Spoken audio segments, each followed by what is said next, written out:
¿El Zoom? Ok. Bueno, pues buenos días a todos. Muchos gustos a los que no conozco. Veo muchas caras nuevas y mucho gusto a los que están allá en Metro y en Sanjo. Yo soy el doctor Enrique Pérez, soy internista. Salí aquí del programa de ustedes en el 2021. Y aquí he practicado mi medicina privada. Estuve un tiempo también en el Metro y ahorita actualmente estoy de líder de urgencias en Hospital Ginequito y en Hospital Regiomontano. Creo que alguno de los semis a lo mejor les di clase también. Bueno, el día de hoy me invitaron para darles una plática acerca de valoración preoperatoria. Y la verdad es que la medicina perioperatoria ha ido cambiando mucho en los últimos años. La mayoría de nosotros pensamos de que una valoración preoperatoria y lo primero es riesgo cardiovascular, Goldman, Desky, Lee, tómale un electro, tiempos de coagulación y el tiempo. O sea, creo que a varios de ustedes les ha tocado de que en una hora ya entra cirugía, pueden apoyarme por favor para hacer la valoración preoperatoria. Y pues entra mucho la disyuntiva de en qué momento debemos de hacer esa valoración y aparte de eso, cuándo esa valoración impacta o repercute en el cuidado del paciente. Y la verdad es que ha habido muchos cambios que ya englobarlo en solamente una sesión sería difícil, ya que las cirugías, principalmente para la valoración prequirúrgica cardiovascular, las dividimos en dos grandes ramas, que son la cirugía cardíaca y la cirugía no cardíaca, que su protocolo de estudio es completamente diferente. De igual manera, dentro de las cirugías no cardíacas, la cirugía bariátrica, que es una de las principales que se realizan en los últimos años, también tiene un protocolo de estudio prequirúrgico aparte por el riesgo que tienen los pacientes por un índice de masa corporal elevado. Entonces, hoy enfoqué la plática más hacia el conocimiento general o lo que principalmente les van a pedir en una valoración prequirúrgica de inicio en un paciente que se va a operar para una cirugía no cardíaca. Entonces, como introducción, el número de cirugías mayores asciende a 300 millones por año, que aproximadamente es el 5% de la población mundial. Entonces, estos pacientes, de estos 300 millones, el 85% van a ser cirugías no cardíacas. Y en un paciente sano que tiene una reserva fisiológica adecuada y que puede tolerar un procedimiento de cualquier tipo, ya sea de riesgo bajo o riesgo alto, alrededor del riesgo total es menos del 0.1%. Pero conforme vamos avanzando en cuanto a la pirámide poblacional, más hacia personas por arriba de los 45 años, de los 40 años, que van teniendo un mayor índice de probabilidad de enfermedades cardiovasculares y aparte de eso, por la pandemia de obesidad, el aumento en los casos de diabetes mellitus, de hipertensión arterial, esos riesgos van aumentando al punto donde de esos 85% hasta 45% de los pacientes tienen dos o más factores de riesgo cardiovascular, que son los factores de riesgo cardiovascular clásico que los voy a mencionar más adelante. Entonces, lo que busca clásicamente o los principales eventos adversos que buscamos detectar en la evaluación preoperatoria son los eventos cardiovasculares mayores, que dependiendo de dónde lo lean, en general se engloban como una muerte secundaria de evento cardíaco, un infarto agudo al miocardio, taquicardia ventricular, stroke o insuficiencia cardíaca aguda. Y la mayoría de los scores que existen para riesgo cardiovascular buscan como objetivo primario la detección de riesgo de estos eventos. ¿Y esto por qué sucede? Al final de cuentas, por más inocuo que sea la cirugía o por más sencilla que la hagan pintar, la cirugía es un evento y un estrés al cuerpo que pues es el equivalente a poner en estrés al cuerpo. Y vienen por dos factores, la misma cirugía por el acto quirúrgico y la anestesia.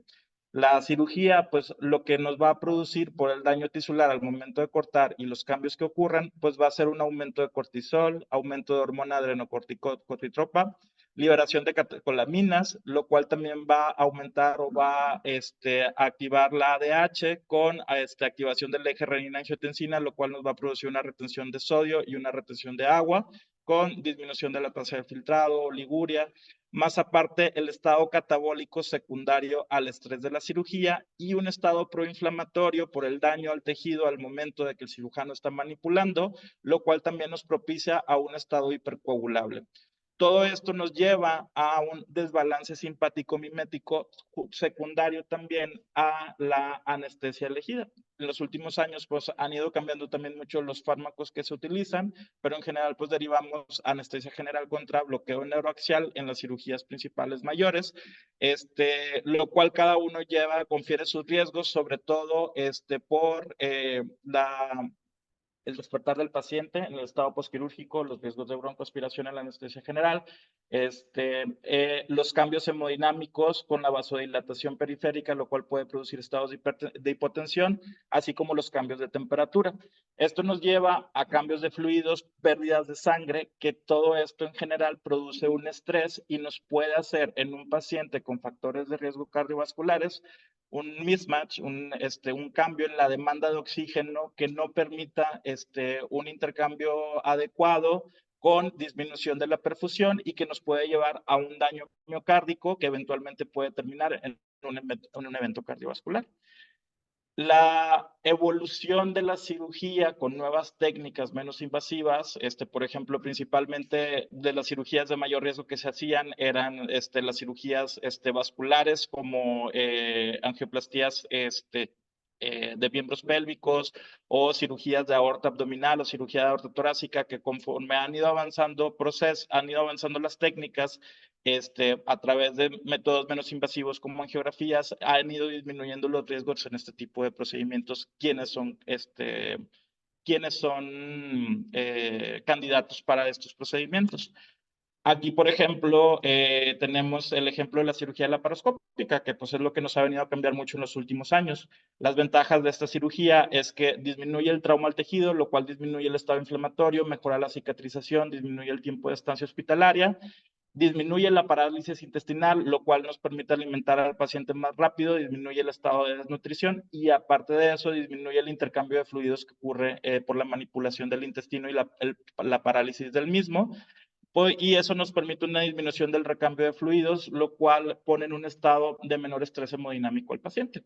Pero al mismo tiempo, por el gas que se utiliza para la manipulación, al generar un neumoperitoneo, eso me genera un aumento de la presión intraabdominal, lo cual me disminuye el retorno venoso con un aumento de la presión venosa central y que eso se modifica en la presión sistólica pulmonar junto con la presión en cuña capilar pulmonar. Y eso eventualmente también es un estrés hacia mi corazón que me puede desencadenar una lesión miocárdica y que tengo que tomar en cuenta al momento de donde estos pacientes van a ser intervenidos.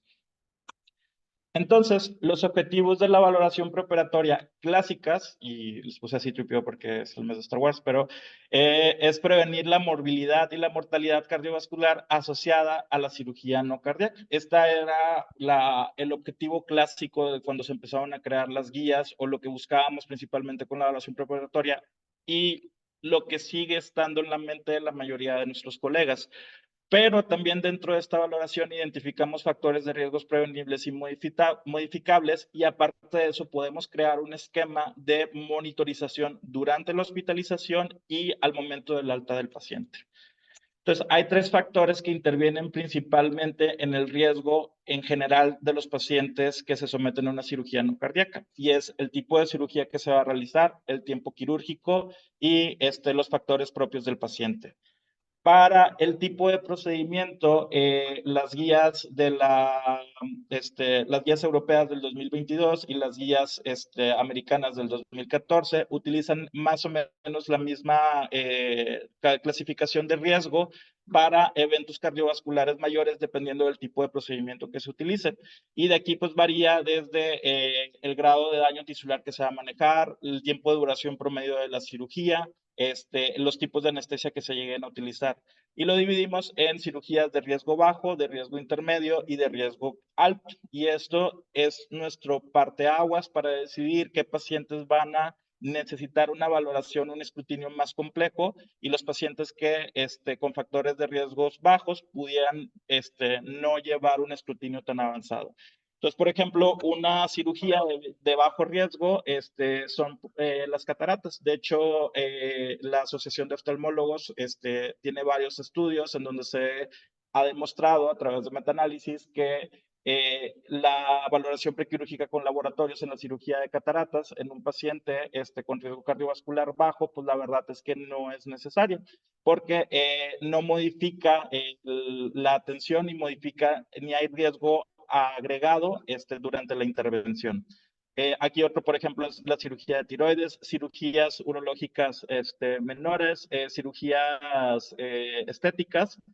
Y riesgo intermedio, pues entran las principales cirugías que vemos en el día al día, como por ejemplo cirugías intraperitoneales, como colecistectomías laparoscópicas, hernias hiatales, esplenectomías. Yo, por ejemplo, que estoy en un hospital ginecológico, histerectomías, histeroforectomías, resecciones transuretrales de próstata. Y las cirugías de riesgo cardíaco alto, pues son aquellas que van a tener un daño tisular alto junto con un tiempo quirúrgico alto, como los trasplantes, cirugías de aorta, cirugías duodeno-pancreáticas, etcétera. Entonces, lo primero que nosotros vamos clasificando es la cirugía a la cual se va a someter nuestro paciente. Y lo siguiente es el tiempo de la cirugía. Aquí varía de acuerdo en donde lo busquen en la literatura, pero más o menos la Asociación Americana y la Europea utilizan los 4 términos que son emergencia, urgencia, tiempo sensible y electiva. La emergencia la clasifican como un salvamento de extremidad o la vida. Es un paciente que ingresa con probabilidades de morir y aunque esté en una isquemia aguda de miembro pélvico que necesita una cirugía en ese momento porque si no se puede perder la extremidad. Y la otra definición es que es una cirugía que se tiene que realizar dentro de las siguientes 6 horas. En urgencias, en riesgo de extremidad o la vida, y que se puede llevar un protocolo adecuado sin que vaya a detener el procedimiento. O sea, esto quiere decir, todavía tengo tiempo de esperar a lo mejor la creatinina, la biometría, el electrocardiograma que se tenga que realizar, pero si tengo que hacer un escrutinio mayor y tengo que diferir la cirugía para eso, aquí ya es donde no se recomienda. Aquí, por ejemplo, entran cirugías de urgencias que se tienen que realizar en 24 horas, como apendicectomías, como histerectomías con sangrado transvaginal abundante. O sea, que son cirugías que todavía tengo algo de tiempo para poder valorar al paciente y sobre todo me va a permitir tener información para decidir cómo lo voy a continuar monitorizando para el anestesiólogo durante la cirugía y nosotros como médicos internistas posterior al procedimiento. Las de tiempo sensible entran las mayorías de las cirugías oncológicas o las cirugías, por ejemplo, vasculares, en donde tengo un riesgo de progresión de la enfermedad si yo me detengo a valorar a ese paciente durante mayor tiempo. Y aquí es donde entra principalmente la discordancia de qué tanto le voy a beneficiar si hago un estudio más avanzado o continúa con una cantidad mayor de estudios de abordaje diagnóstico, cómo va a impactar eso y qué tanto va a darme más información para los cuidados durante la cirugía posterior o para decidir no operar al paciente. Entonces, por ejemplo, ahí podría ser una cirugía de colon en un paciente que que tiene antecedente de enfermedad cardiovascular con un stent, por ejemplo.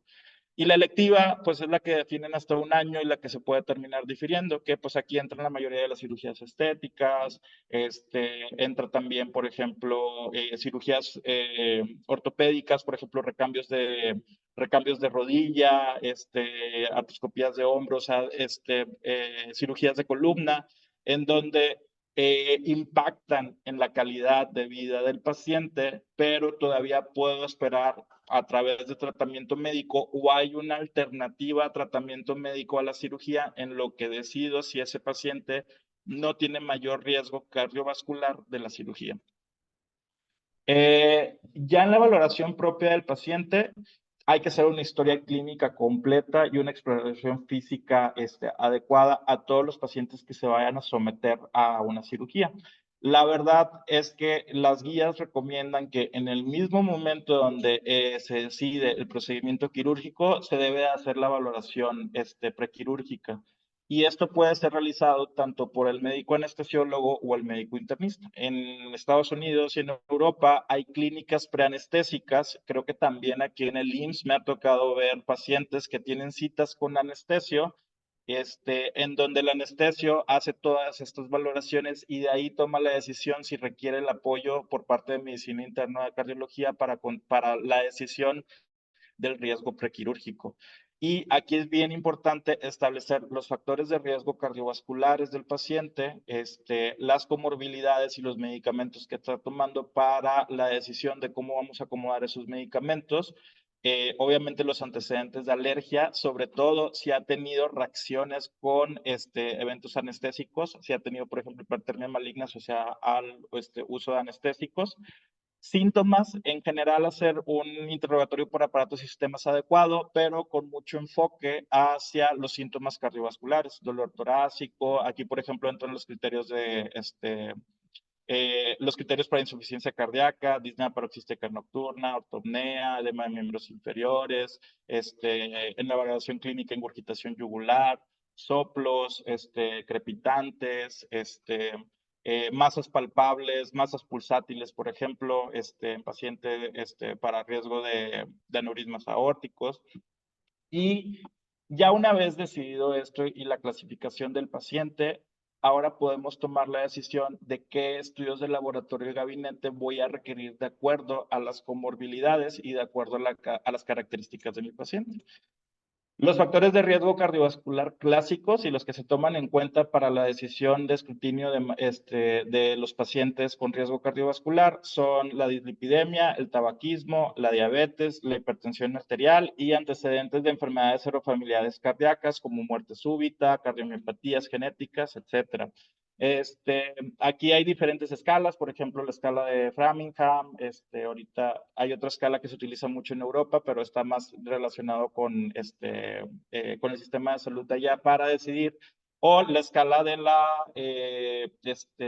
la AJA para el riesgo cardiovascular a 10 años, de acuerdo a la presión arterial, a la diabetes, y al perfil de lípidos. La obesidad como riesgo cardiovascular, sí, la obesidad me aumenta el riesgo de diferentes outcomes en cuanto a infección en el sitio quirúrgico, tiempos de estancia y sobre todo aquí la valoración de los pacientes que pudieran tener enfermedades pulmonares o apnea del sueño, que es lo que vamos a ver más adelante. Pero en sí tal cual hay algo que le llaman la paradoja de la obesidad, en donde los pacientes que se encuentran en un índice de masa corporal dentro de sobrepeso y obesidad grado 1 tienen hasta un cierto beneficio o un factor protector en contra de enfermedades, de eventos cardiovasculares mayores. Pero se ha estado estudiando y se ha estado valorando también por el hecho de las definiciones como obesidad. Ya hemos visto que han ido cambiando en cuanto a al porcentaje de grasa corporal y la distribución de grasa, así como también las personas que se encuentran dentro a lo mejor de un estado de sano o de bajo peso, son personas que tienen un catabolismo acelerado por cáncer, que tienen un catabolismo acelerado por otras enfermedades, que eso es lo que los pone en mayor riesgo o que evidencia un mayor riesgo en comparación de las personas con sobrepeso. Entonces, ¿qué pacientes vamos a hacer un estudio de laboratorio y gabinete? Aquí, por ejemplo, o sea, lo típico que a mí me toca y creo que la mayoría de mis colegas es, doctor, me piden una valoración preoperatoria, ya me hice los estudios y me hice biometría, química, tiempos, electrocardiograma y radiografía, que son como que el caballito de batalla para la evaluación preparatoria inicial. Pero la verdad es que las guías actualmente recomiendan que se haga de acuerdo a los antecedentes clínicos. Claro está que si yo tengo un paciente que tiene antecedente de diabetes, la química sanguínea me va a ayudar y a lo mejor la hemoglobina glicosilada para determinar el grado de control de este paciente. Y a lo mejor no me va a determinar una cancelación de cirugía, pero sí puedo empezar a manejar su glucosa de manera adecuada antes del procedimiento y mantener o crear un esquema durante la hospitalización de cómo vamos a hacer el cambio entre medicamentos orales, dosis de insulina, el ayuno, etcétera.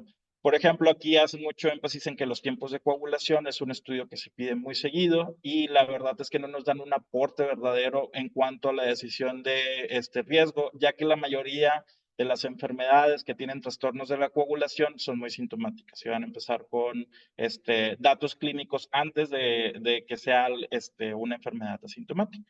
Y esto ya la verdad es que va siendo desde hace tiempo. Este es un estudio de la Clínica Mayo de más o menos de 1900, creo que era de 1988, donde hicieron un estudio retrospectivo de todos los pacientes que tenían, que se les hacían escrutinio o que se les hacían estudios de laboratorios preparatorios y que eran asintomáticos con un riesgo con escala de ASA, que la vamos a ver también más adelante, de 1, o sea, en un paciente sano. Ellos en este protocolo o hasta este momento cuando hicieron este estudio tenían por política que todo paciente arriba de 40 años debía tener su electrocardiograma y estudios de laboratorios generales y todos los pacientes arriba de 60 años también debían de tener una valoración por cardiología.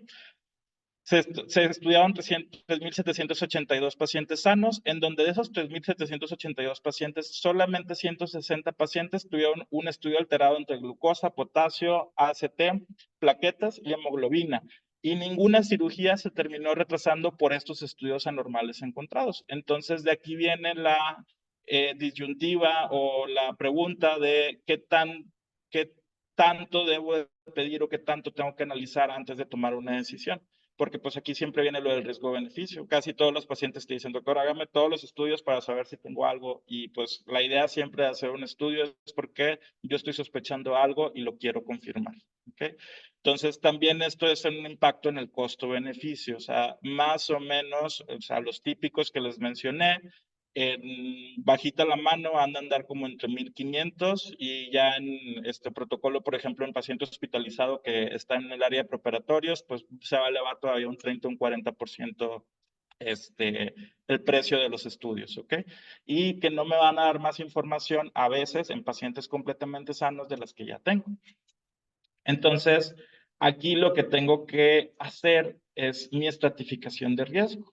La última evaluación o la guía más reciente de evaluación preparatoria es la guía del 2022 de la Sociedad Europea de Cardiología, en donde ellos recomiendan, aparte o en lugar de las escalas pronósticas clásicas, hacer un estudio global del paciente o clasificar al paciente en un riesgo de riesgo bajo, riesgo moderado y riesgo alto, con la asociación de la cirugía, si es una cirugía de riesgo bajo, riesgo intermedio, riesgo alto, como las que mencioné, con la tabla que mencioné al principio de la plática.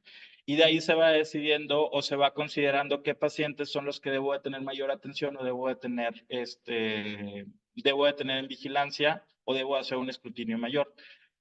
Pero la verdad es que poder hacer de esto de manera integral no está como que bien descrito de cómo poder clasificarlos. Entonces dice que si hay alguna situación en donde no estemos seguros de en qué riesgo cae nuestro paciente, podemos apoyarnos con las escalas pronósticas ya validadas. Y de aquí viene la mención de la escala de ASA, que es de la Sociedad Americana de Anestesiología, que es como que la típica que siempre vamos a ver, ya que es una escala que se creó en los años 70, tiene muchos estudios de validación y que ayuda a identificar el estado basal de comorbilidades. O sea, nos ayuda a ponerle un número a el estado general de nuestro paciente de acuerdo a las comorbilidades que tiene y la inestabilidad de esas comorbilidades. Entonces, aquí tenemos la escala que va del 1 al 5, en donde 1 es un paciente completamente sano y 1 es un paciente, y 5 es un paciente que está moribundo, y que no tiene alto riesgo de mortalidad, aún con el procedimiento quirúrgico. Y todavía se agregó una sexta, en donde se toma en cuenta un paciente que va a procurarse los órganos. Entonces, hay varios estudios donde el aumento del puntaje también es un valor predictivo para mortalidad y morbilidad y es un predictor independiente de complicaciones y muertes. Y de este estudio o de esta clasificación se van agregando parte de las otras clasificaciones clásicas. Pues, por ejemplo, no sé si todavía sigue siendo así, pero cuando yo era residente en el metro, hay una hojita que venía valoración preparatoria y en esa íbamos poniendo las escalas que venían. Y era Goldman, Detsky, Lee, no me acuerdo cuál otra. Entonces, estas escalas, pues ya son escalas que están en desuso. ¿Por qué? Porque son escalas que se validaron en los 70, 80 con estudios que no tomaban en cuenta los nuevos biomarcadores. Por ejemplo, no había en ese entonces troponina de alta sensibilidad, ni ProBNP, ni había mucha accesibilidad para varios estudios de los que tenemos ahora, ni el conocimiento que tenemos. Entonces, han habido nuevas escalas que son las que principalmente se utilizan, que es la escala modificada de Lee, que es la escala de riesgo la abreviatura es RCI, RCRI, ahí se movió. La escala de Gupta, que también la van a encontrar como MICA o Surgical Risk Calculator. La escala de la Sociedad Americana de Cirugía, que esa es la escala más completa, ahorita la vamos a mencionar. La escala SORT y la AUCAS 2. Estas son las escalas que recomienda la última guía de la ESC, en donde la escala de Lee es de las escalas que tienen mayor validación por su tiempo. Esta escala se originó o viene desde los cohortes de las escalas que son las que les hicieron las escalas de Goldman, y aparte de eso, se validó con un estudio multicéntrico en el año 99, y de ahí ha ido evolucionando conforme ha ido pasando el tiempo. Se hizo modificaciones 2005, 2007 y la última ahorita que es el 2017, que es las que les estoy mostrando en pantalla, en donde se toman en cuenta el riesgo de la cirugía, antecedentes de enfermedad cardíaca, antecedentes de enfermedad congestiva cardíaca, enfermedades cerebrovasculares, el uso de insulina y la creatinina como marcador de disfunción renal, pero aquí utiliza un corte mayor a 2. Y eso le va dando un puntaje de 0, 1, 2 a 3, que eso me va a dar un riesgo de eventos cardiovasculares mayores, siendo infarto, al miocardio, muerte, o parada cardíaca a los 30 días después del procedimiento. Clásicamente, y la que se sigue utilizando para las escalas o para los algoritmos para los algoritmos de la AJA del 2014, y de la AJA del 2014 principalmente, y anteriormente para la guía previa de la ESC, es que el puntaje lo marcaba de 0. Creo que era 3, luego en el 2 es el 1%, y de ahí en adelante era un puntaje mayor, ya que van a ver, o si se ponen a leer acerca de con estas guías, que marca un riesgo cardiovascular mayor al 1% para la decisión de continuar el abordaje o buscar activamente estrés miocárdico o enfermedad cardiovascular. Entonces, por eso, si utilizan ahorita esta calculadora, pues desde 0 ya les da un 3.9%. La otra escala que se utiliza es la escala de Gupta, en donde aquí va dentro la escala de ASA, la clasificación que se da, el estado funcional, la creatinina y el tipo de procedimiento que se utiliza. Y ahí se utiliza un algoritmo en donde, metiendo estas variables, nos va dando el porcentaje de riesgo de muerte, de infarto al miocardio y de cambios. Y la escala más completa actualmente en cuanto a la información que nos llega a dar es la escala de riesgo de la Sociedad de Cirujanos de Estados Unidos, en donde se meten varias variables, desde la edad, el sexo, el estado funcional, y se toma aquí en concreto, ya no se clasifica como cirugía intraperitoneal o cirugía torácica, sino que aquí se clasifica la cirugía, dependiendo del CPT o dependiendo del número o la clasificación de la cirugía que se vaya a realizar, para darle un puntaje directo. Aparte de eso, le permite meter información de clasificación o de escala geriátrica, y eso eventualmente, por ejemplo, aquí les puse una paciente que vi recientemente, 70 años, que iba a hacerse una colecistectomía, diabética, hipertensa, que vivía sola y que tenía historia de 2 caídas en el último año. Y eso nos da diferentes resultados para riesgo en comparación de las personas que están sanos, desde mortalidad, riesgos o complicaciones cardiovasculares y también en los riesgos o los resultados geriátricos, pues también nos da un riesgo de delirium y nos da un riesgo de requerir asistencia posterior al egreso. Entonces, esto nos da un poco más de información acerca de qué esperamos posterior a la cirugía para poder platicarlo con el paciente y con la familia para que puedan tomar una decisión. Y ya comparando, las calculadoras pues tienen sus ventajas y sus desventajas. La mayoría de las guías y la mayoría de los estudios utilizan como factor comparable la escala de riesgo de Lee, con su versión de 1999. Entonces tiene varios estudios progresivos que se han estado utilizando y tiene un modelo con un área debajo de la curva de 0.68, 0.76, que la mayoría de el resto de las escalas, más o menos andan en ese rango. La que tiene el mayor porcentaje es la escala de SORT, que es nueva, es del 2014, que no se incluyen en las otras guías y que dependiendo de los estudios como vayan saliendo y las comparativas nos van a dar más información, pero actualmente son intercambiables. La escala que estemos más familiarizados en utilizar, la escala que tengamos el recurso para poder realizarla. Por ejemplo, la escala de la Sociedad de Cirujanos solamente se encuentra en Internet, o sea, no se encuentra descargable como, por ejemplo, de aplicación. Entonces, si no tienes acceso a Internet, pues es una restricción, ¿ok? Y de ahí, eso era todo. Muy bien, entonces, ¿qué pacientes, una vez clasificado su riesgo quirúrgico de acuerdo al tipo de cirugía y a su riesgo a su riesgo propio como paciente, vamos a hacer una evaluación más compleja, sobre todo buscando datos de estrés miocárdico y que tengamos que monitorizar o intervenir antes de la realización del procedimiento? Y la guía del 2022 nos toma 3 factores importantes: la edad, el antecedente de enfermedades cardiovasculares, sobre todo enfermedad coronaria, o factores de riesgo cardiovasculares, y el riesgo por el tipo de cirugía para desenlaces cardiovasculares adversos.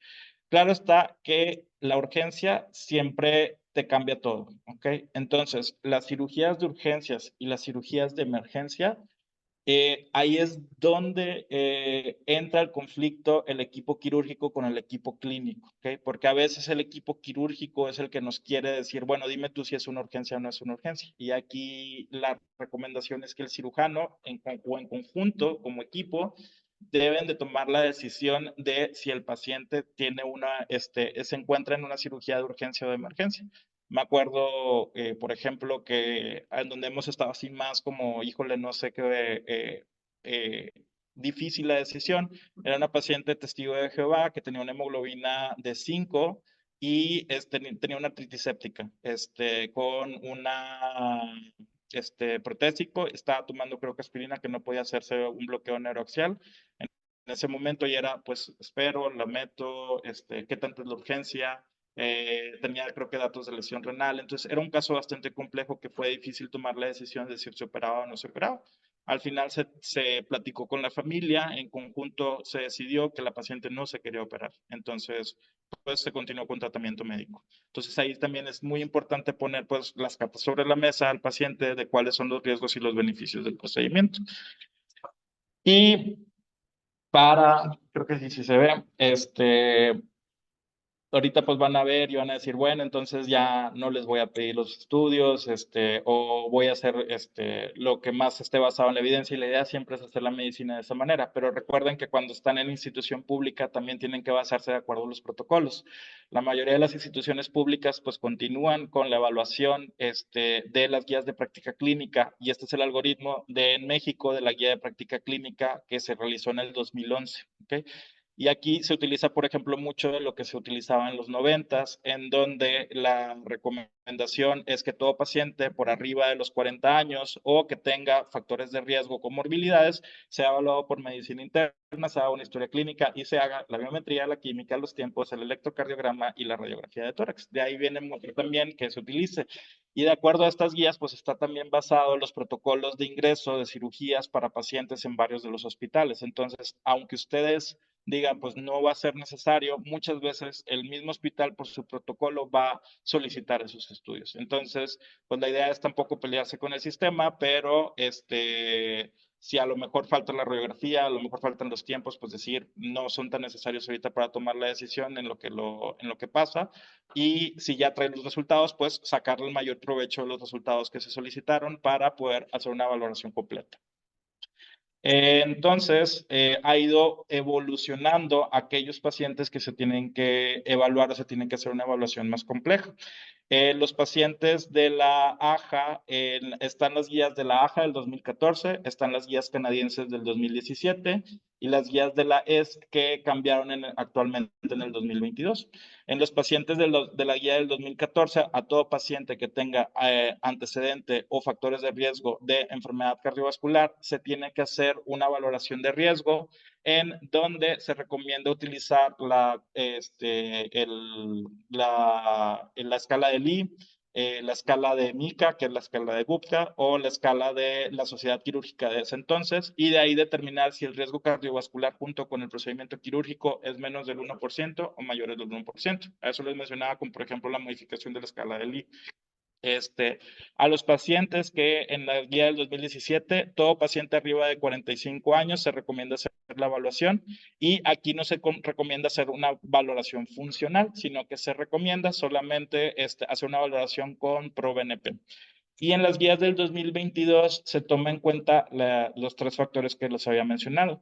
Pacientes menores de 65 años sin riesgo cardiovascular, pacientes mayores de 65 años o que son menores de 65 años pero tienen factores de riesgo cardiovascular, que son los que mencioné al principio de la práctica, o pacientes que ya tienen una enfermedad cardiovascular, dependiendo del tipo de procedimiento. Ojo, esto es en cirugía electiva, o sea, ya nos brincamos o ya decidimos que la cirugía no es urgente ni es una emergencia, entonces es una cirugía de tiempo sensible o es una cirugía electiva. Y aquí es donde nos pone un poquito más en jaque en las cirugías de tiempo quirúrgico, de tiempo sensible, porque es qué tanto voy a seguir avanzando, qué tanto ya es requerido hacer la cirugía para disminuir la progresión de la enfermedad. Entonces, los pacientes que son menores de 65 años, pero que van a ser sometidos a una cirugía de riesgo cardiovascular alto, pues sí se puede considerar tomar un electrocardiograma y biomarcadores cardíacos, pero en aquellos pacientes que tienen factores de riesgo cardiovascular o son mayores de 65 años, sí se recomienda un electrocardiograma y biomarcadores que son la troponina o el BNP, en donde aquí pues cambia mucho, o sea, en lugar de los tiempos de coagulación, o en lugar de la radiografía de tórax, dependiendo del riesgo del paciente, a lo mejor el utilizar o el pedir una troponina de inicio, pues puede cambiar la manera en cómo vamos a monitorizar a ese paciente. Y ahorita vamos a ver por qué. Y en aquellos pacientes que ya tienen enfermedad cardiovascular, que van a ser de riesgo intermedio, riesgo alto, pues sí se recomienda también todas estas situaciones. Y como ven, en todos los pacientes que tienen una cirugía de riesgo cardiovascular bajo, por ejemplo, me ha tocado hacer valoraciones para cirugías de cataratas, me ha tocado hacer valoraciones para cirugías de urológicas menores, pero también estos pacientes pues tenían otras comorbilidades que no solamente íbamos a evaluar el riesgo, sino ver que las comorbilidades estuvieran en un control adecuado.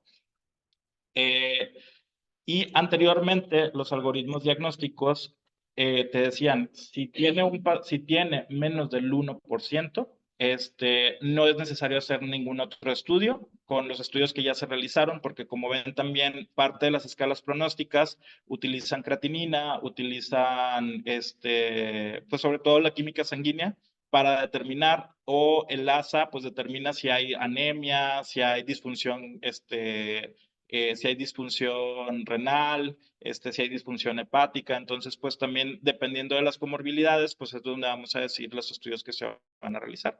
Pero si había un riesgo cardiovascular mayor al 1% por cirugía o por las escalas que se utilizaban, entonces se recomendaba hacer una valoración de la capacidad funcional, lo cual se disminuyó el grado de evidencia o la necesidad de hacerlo en las guías del 2022, en donde pasa a ser un segundo plano. Sí se recomienda hacer la valoración, pero se le da mayor valor a los marcadores cardíacos. Y esto es porque la evaluación de los equivalentes metabólicos, que así es como se denomina, es esta, por ejemplo, escala subjetiva, en donde mayor a 10 era un paciente que tiene un equivalente metabólico, o sea, que va a aguantar o es como una prueba de esfuerzo, que si yo lo someto a un estrés, no me va a producir ningún evento cardiovascular mayor. Y menor a 4 se consideraba un paciente con una capacidad funcional muy baja, en el cual se tenía que hacer valoraciones con prueba de esfuerzo o valoraciones de enfermedad cardiovascular para descartar. ¿Okay? Esto es una escala muy subjetiva que si ven son preguntas muy genéricas en donde estoy preguntándole al paciente si puede caminar dentro de casa, de si puede caminar o salir de la casa, que si puede subir o bajar escaleras, que si hace algún tipo de actividad recreativa.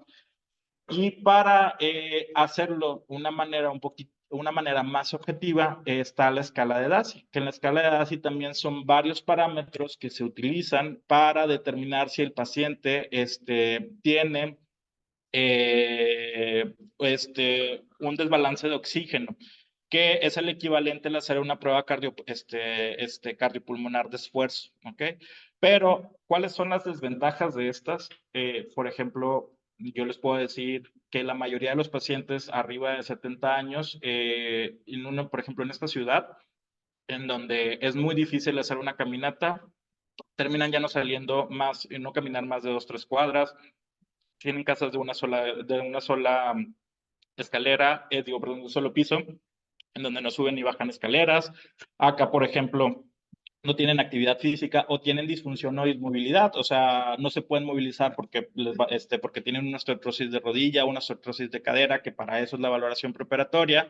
O, por ejemplo, acá pregunta acerca de si tiene relaciones sexuales o no tiene relaciones sexuales, que a lo mejor el paciente ya no las llega a tener, dependiendo pues del estado sentimental de la persona. Entonces, en el 2018 se hace este estudio en donde se valora la capacidad funcional en un estudio prospectivo multicéntrico con 1,401 pacientes. Y de aquí es donde se toma la evidencia para disminuir el aporte o la información que nos da la capacidad funcional. Se hizo en pacientes mayores de 40 años que estaban programados a una cirugía no cardíaca, que tenían por lo menos un factor de riesgo. El 56% de los pacientes eran hipertensos y el 19% tenían diabetes mellitus, que es la mayoría de los pacientes que tenemos aquí en México. La mayoría de los pacientes tenían un ASA2 y en conjunto entre un riesgo cardiovascular de LI de 1 y 2 era el 90% de la población. Se comparó la escala subjetiva de METS realizada por anestesiólogos, la escala de DASI. A todos los pacientes se les hizo prueba cardiopulmonar de esfuerzo y se tomó un NTP-proBNP. Y el pronóstico, el outcome principal era muerte o infarto agudo de miocardio en 30 días. Secundario, mortalidad a 1 año y lesión miocárdica asociada a la cirugía, que es el MIMS. Entonces, en estos pacientes, por ejemplo, en esta gráfica, solamente en comparación de los pacientes que se les hizo una escala de METS subjetiva, en comparación de la prueba de esfuerzo cardiopulmonar, tomando en cuenta un paciente con una prueba de esfuerzo cardiovascular menor a 16, que es el punto de corte para decir que es bajo. Solamente el 16% de los que fueron clasificados como bajos fueron concordantes. ¿Okay? Y en comparación con la escala de DASI también fue muy bajo el pronóstico. Entonces, ya haciendo la evaluación de el riesgo cardiovascular, más la escala subjetiva de METS, más la escala de DASI, más el consumo de oxígeno a través de la prueba de cardiopulmonar de esfuerzo y el NTP pro-BNP, en ninguno de los outcomes se evidenció que la escala subjetiva de METS nos diera más información. La escala de DASI y el pro-BNP sí nos dieron más información en cuanto a 30 días de mortalidad, infarto agudo del miocardio y 1 año de mortalidad.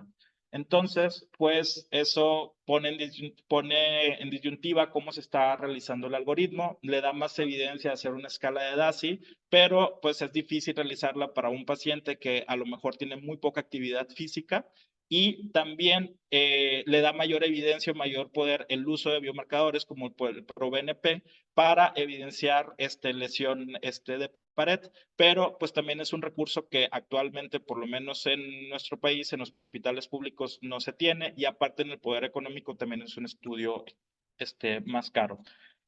Entonces, también se hizo un análisis en el 2021 en Suiza en 4.560 pacientes que iban a ser sometidos a cirugía no cardíaca con un factor de riesgo cardiovascular, por lo menos un factor de riesgo cardiovascular. Y aquí se valoró el hacer la pregunta o solamente hacer la pregunta si el paciente podía subir 2 tramos de escalera sin tener síntomas cardiovasculares.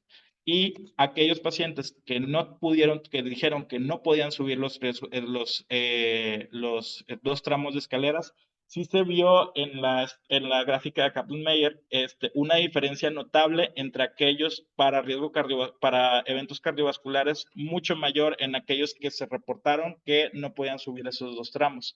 Entonces, esta información la tenemos que extrapolar también a nuestra capacidad diagnóstica, ¿ok? O sea, si no puedo realizar una escala de edad, si no tengo un ProBNP, es una herramienta que me va a ayudar a poder decir, este paciente necesita mayor valoración porque tiene un riesgo alto de tener enfermedad cardiovascular. El electrocardiograma, pues es nuestro caballito de batalla para la valoración. Nos permite ver isquemia o infarto previo por medio de las ondas CUT, bloqueos auriculoventriculares y arritmias desconocidas. Y la guía de la 2022 nos recomienda hacerla en mayores de 65 años, enfermedades cardiovasculares conocidas o aquellos pacientes que se vayan a intervenir para cirugías de riesgo intermedio alto. Ya me voy a ir un poco más rápido porque son las 7:50. Los biomarcadores que se utilizan actualmente o se recomiendan utilizar son la troponina de alta sensibilidad que nos marca lesión miocárdica y el BNP o el ProBNP que nos cuantifica el estrés hemodinámico de la pared cardíaca. Estos biomarcadores también tienen valor pronóstico y también nos dan cierto valor terapéutico, sobre todo el BNP. O sea, en mejorar o dar manejo a un paciente que tiene un BNP elevado y disminuye, habla también de que hay disminución del estrés, por lo tanto, le damos mayor reserva fisiológica para aguantar el estrés de la cirugía. Y aquí se hizo pues la valoración, este estudio, creo que es del 2004, es un estudio prospectivo multicéntrico, del 2018, en donde tenía 979 pacientes programados para cirugía no cardíaca electiva, mayores de 55, con un factor más de riesgo cardiovascular. Se toman biomarcadores 7 días previos al procedimiento, se hace el algoritmo y la escala de riesgo normal, y el outcome principal es el evento cardiovascular mayor posterior a la hospitalización.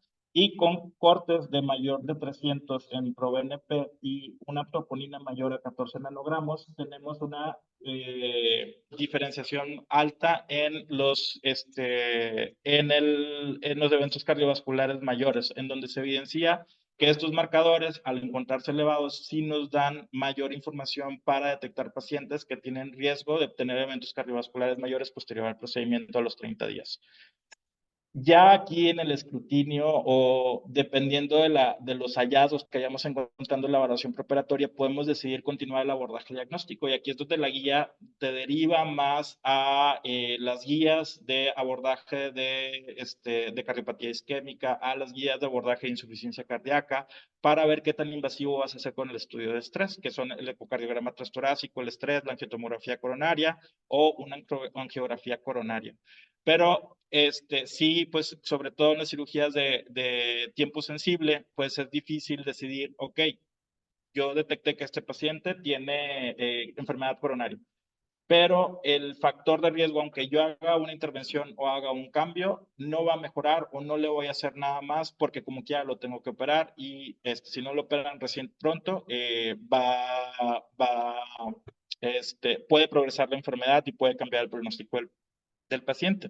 Entonces, para eso, lo que se ha hecho es un algoritmo más de seguimiento en este tipo de pacientes que a lo mejor no me da tiempo de terminar de estudiarlo, o en los pacientes que tuvieron que entrar por una cirugía de urgencia o emergencia que tenían factores de riesgo cardiovascular.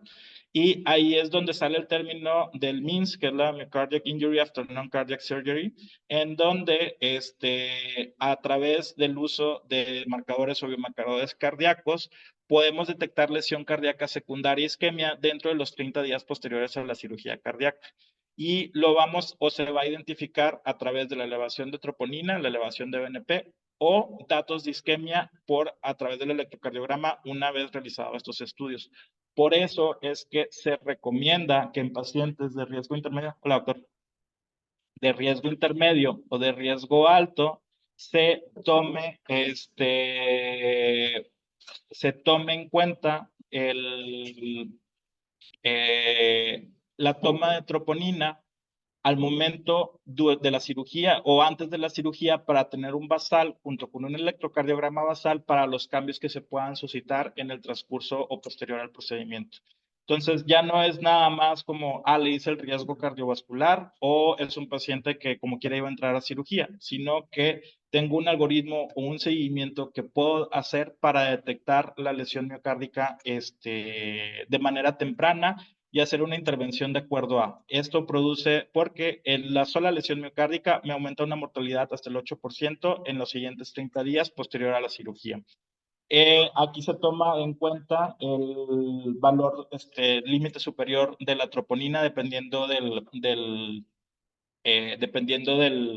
la marca que se esté utilizando. Creo que aquí en TechSalud y también nosotros hoy aquí utilizamos Abbott, hasta donde yo recuerdo.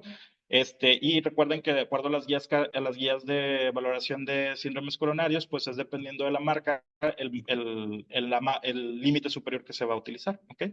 Y se recomienda tomar el día de la cirugía, se recomienda tomar antes de la cirugía, perdón, las primeras 24 horas posteriores a la cirugía y en las 48 horas posteriores si el paciente continúa hospitalizado.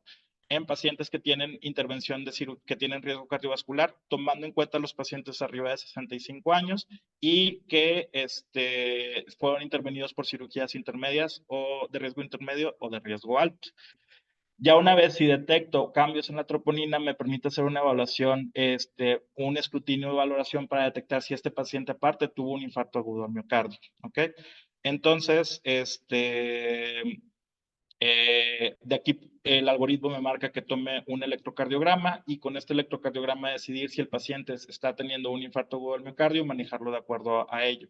Aquí pues es un poquito en donde entra la discordancia porque puede ser un infarto de tipo 1, puede ser un infarto de tipo 2 y el manejo que le voy a dar a ese paciente va a depender también de los factores que me propicien a decidir qué tipo de lesión es. Y mucho va a tener que ver cómo pasó la cirugía, o sea, cuánto tiempo fue de anestesia, cómo estuvo en el transcurso durante la cirugía, cómo estuvo en el postoperatorio, para ver los factores que me delimiten y los factores que también tenía previo al ingreso. Ya tenía una enfermedad cardiovascular previa, ya tenía un stent, y de ahí también tomar en cuenta las otras causas no cardíacas por las cuales pudiera tener una elevación de troponina, como en lo más común una tromboembolia pulmonar. Entonces, ¿qué puedo hacer para disminuir el riesgo? En general, son pocas las intervenciones que se pueden hacer antes de la cirugía, pero que sí pueden tener un impacto alto, que es el cese del uso del tabaco 4 semanas previo a la cirugía, es el que tiene mayor estándar, pero el simple hecho de disminuir el tabaco, por cada semana que pase, se va disminuyendo el tiempo.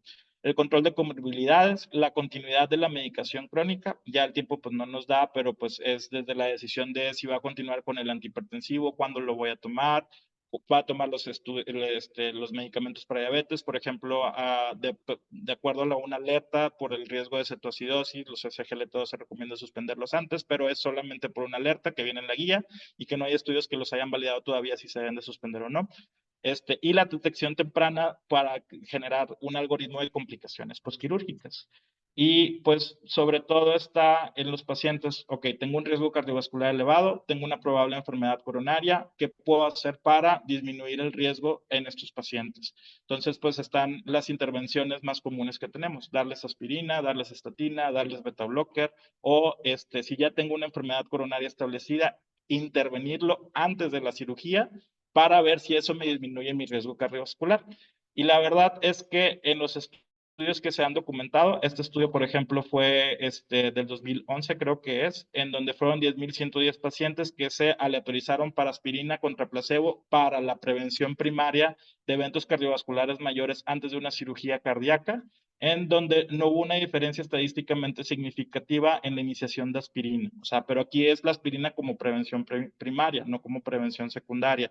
Y aún en los subgrupos, en los pacientes de alto riesgo o en cirugías de alto riesgo cardíaco, de alto riesgo por índice de Lee o de alto riesgo cardíaco, no hubo tampoco diferencia. Y al contrario, hubo un aumento en el riesgo de hemorragia.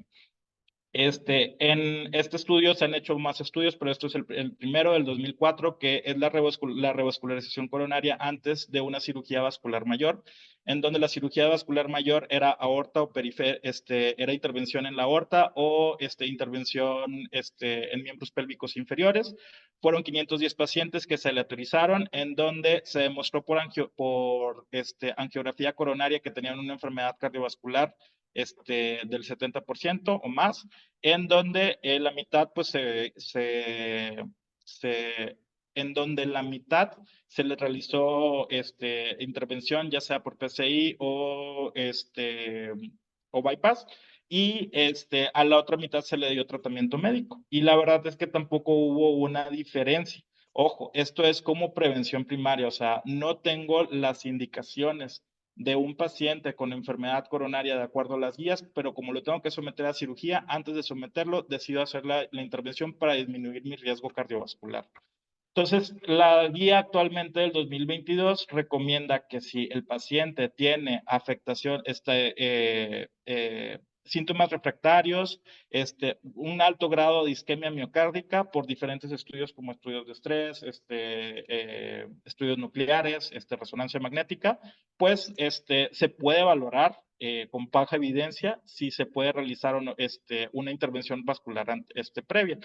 Y la revascularización de rutina no se recomienda en pacientes que van a tener cirugía no cardíaca intermedia o de riesgo alto.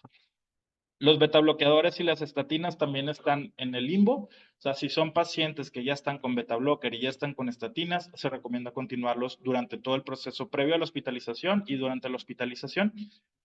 Pero el iniciarlos para prevenir el riesgo cardiovascular o disminuir los eventos cardiovasculares mayores, sí está todavía en una zona gris, ¿ok? Y los pacientes con enfermedad coronaria establecida, se recomienda que pacientes que hayan tenido síndromes coronarios agudos tengan un año de espera posterior al evento para permitir el uso adecuado de acuerdo a las guías de la antiagregación plaquetaria. Y si tuvieron una intervención coronaria electiva, esperar 6 meses. Esto sobre todo en pacientes que pueden aguantar una cirugía electiva. Y los pacientes que son de tiempo sensible, tratar de que por lo menos hayan pasado 3 meses. En los pacientes que no tuvieron intervención, pero están con aspirina, son 7 días, se recomienda una suspensión de 7 días previos para cirugías de sangrado alto o 3 días en cirugía en riesgo de sangrado bajo, o si puede no suspenderse la aspirina, continuar la aspirina. Y el reinicio de los antiplaquetarios en las siguientes 48 horas. Entonces, aquí esto ya no nos va a dar tiempo de revisarlo, pero es más o menos una línea de tiempo de cómo se recomienda la suspensión de acuerdo a los pacientes que están con doble antiagregación plaquetaria por la colocación de un stent. Otros riesgos pulmonares, otras valoraciones de riesgo ya saliendo de la cardiovascular, es la valoración de riesgo pulmonar, que ocurren tan frecuente como las complicaciones cardiovasculares, prolongan la estancia, elevan los costos y aumentan también la mortalidad, pero no hay algoritmos bien establecidos de acuerdo para decidir cómo va a ser nuestro abordaje de acuerdo a los estados que vayamos encontrando. Hay diferentes escalas de riesgo, como la escala de Ariscat y la escala de Gupta para fallo respiratorio, pero principalmente nos van a dar un pronóstico en cuanto a los riesgos postoperatorios que tiene este paciente, en cuanto a necesidad de monitorización, uso de oxígeno, estancia en terapia intermedia o terapia intensiva. Lo que sí ha ido aumentando y hay mucha recomendación al respecto es el screening de una apnea obstructiva del sueño, ya que del 9 al 24% de la población tienen apnea obstructiva del sueño y de esos 24%, el 80 al 93% llega a tener enfermedad moderada severa que no está diagnosticada. Y esta enfermedad, por los riesgos cardiovasculares aumentados que nos da, aumentan la mortalidad, complicaciones pulmonares y estancia prolongada. Entonces, un diagnóstico adecuado de apnea obstructiva del sueño con un BiPAP o un CPAP calibrado nos va a prevenir complicaciones pulmonares o cardiovasculares inmediatas posterior al procedimiento, ya que se recomienda utilizar el BiPAP o el CPAP durante el periodo en recuperación para mejorar o disminuir el riesgo de necesidad de pasarlo a terapia intermedia, hipoxia. Y eso también nos permite ser más conscientes en cuanto a, por ejemplo, el uso de analgesia, con disminuir el uso, si se puede, de opioides y decidir desde un inicio una monitorización continua de hospitalización. Y esto cambia mucho porque es muy diferente decirle a un paciente que tiene AOS o que tiene una probabilidad alta de AOS y decirle, ¿sabes qué? Aunque tu procedimiento, a lo mejor una colicistectomía o una hernia de rutina, tienes alto riesgo de que pudieras pasar a terapia.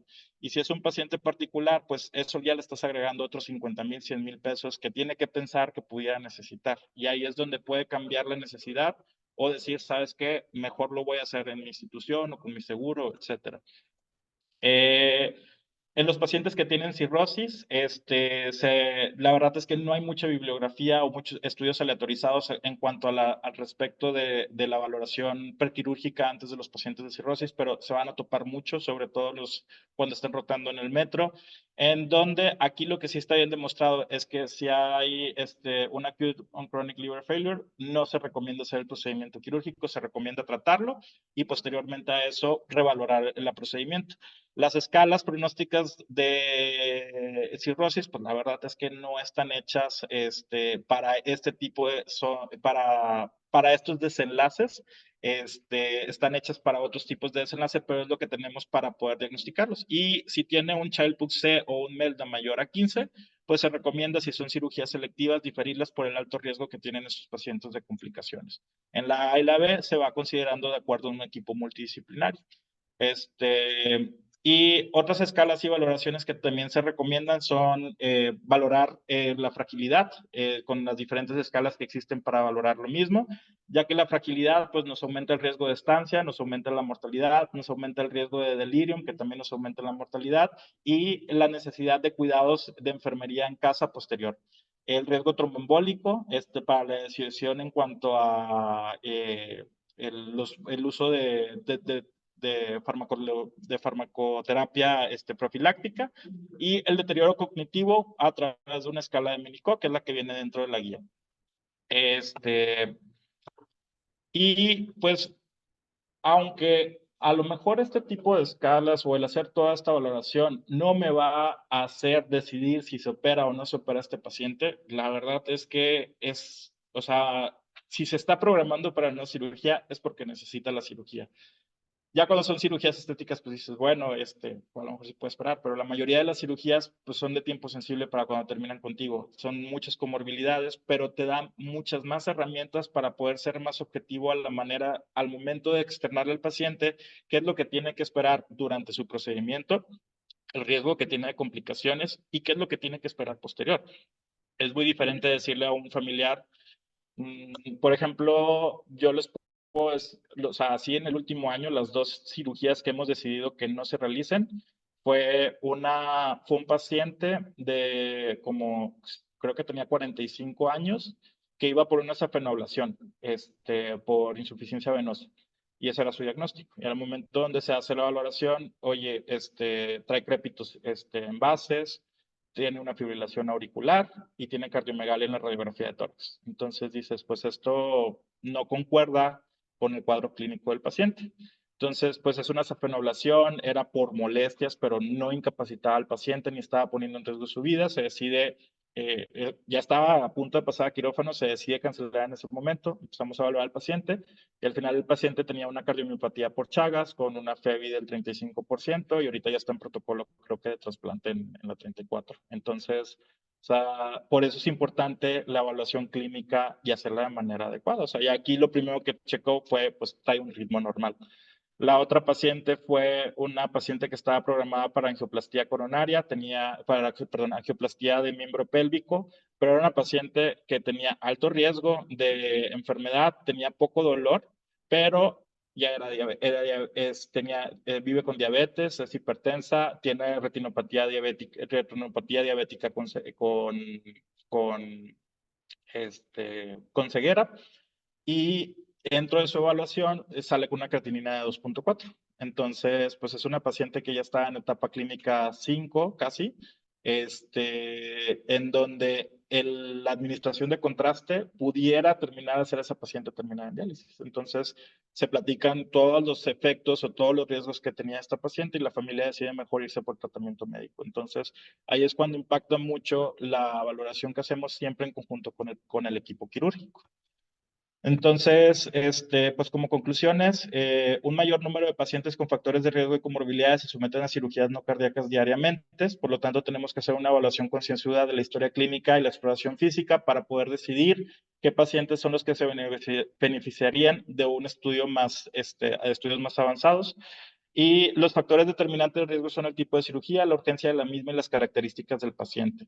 La idea de la valoración posterior y antes de la cirugía es optimizar el estado clínico y decidir una terapia o un esquema de cómo vamos a estar evaluando a ese paciente durante la hospitalización. Y yo, la verdad, de lo que aprendí mucho preparando esas clases es screening de apnea del sueño en los pacientes en evaluación preparatoria por medio de la escala de Stockholm. Bueno, y perdón que me fui un poquito más rápido al final. Muy bien. ¿Tienen alguna pregunta?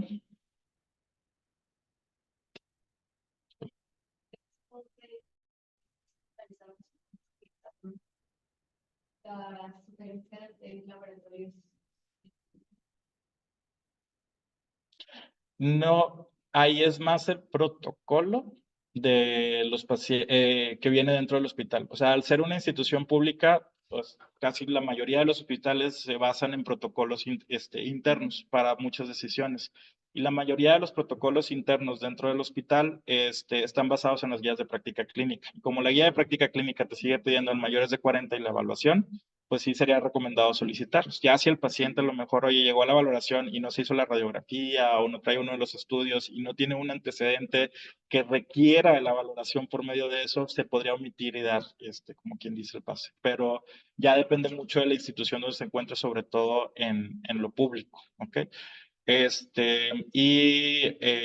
Aquí, pues en este contexto, pues sí es mucho de utilizar, por ejemplo, en donde tienes un tiempo recortado de consulta, pues por ejemplo la escala la pregunta de las dos tramos de escalera tiene un alto valor predictivo y te permite decidir si ese paciente requiere mayor estudio para a lo mejor la cirugía que le van a realizar el tipo.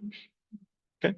Y pues la mayoría de los pacientes que terminan en valoración ahí en el metropolitano, pues son pacientes que tienen muchas comorbilidades, entonces como que así se requieren esos estudios. Okay. ¿Alguna otra pregunta? Acabando el Zoom.